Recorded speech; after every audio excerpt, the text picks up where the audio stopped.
This video will have a look at using matrices, focusing on how do we identify the order and identify the individual elements within the matrix.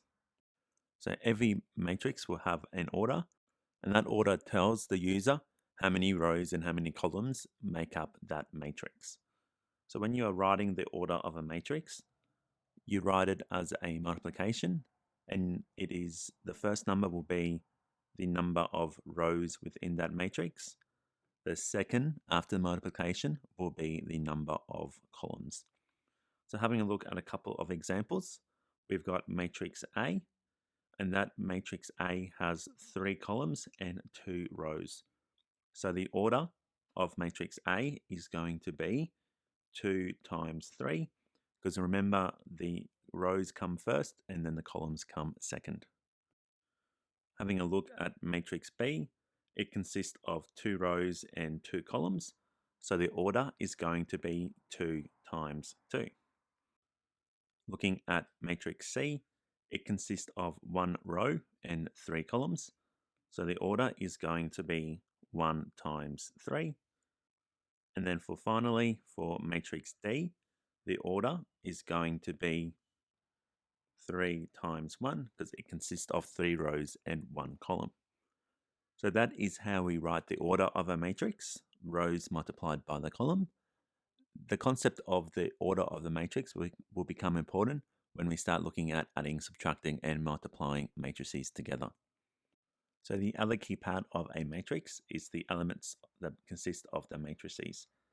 Now each entry within the matrix is going to be called an element. So each number contained within the matrix is an element. The position of an element is described by the corresponding row and column. And like the order, it is the row that comes first and then the column comes second. So having a look at matrix A, we can see that we have got 4 rows and we have got 4 columns. So our first entry is going to be in row 1, column 1.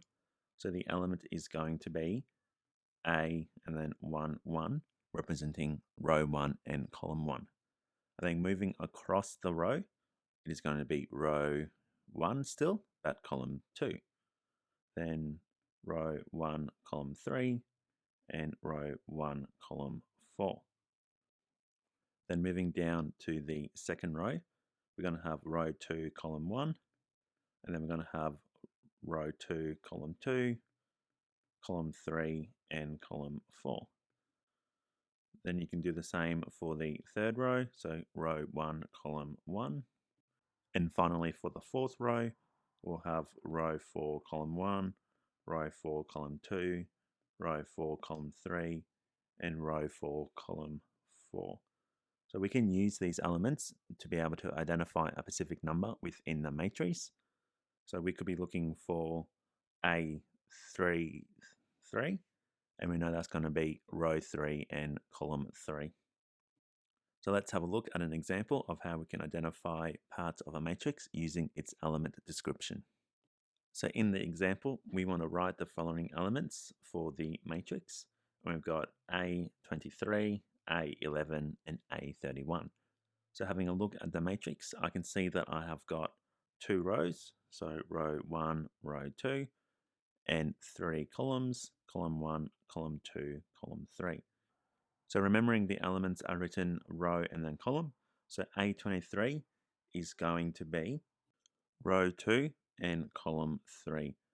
And that value is going to be 5. So A23 is equal to 5. Then having a look at the second one, A11. So that is going to be row 1 and column 1. And that value is equal to 1. So A11 is equal to 1. But having a look at the last one, it is A13. So that is going to be row 1 and column 3. So row 1, column 3 is going to be equal to -2. So that is an example of how we can use the element descriptions to be able to identify values within the matrix.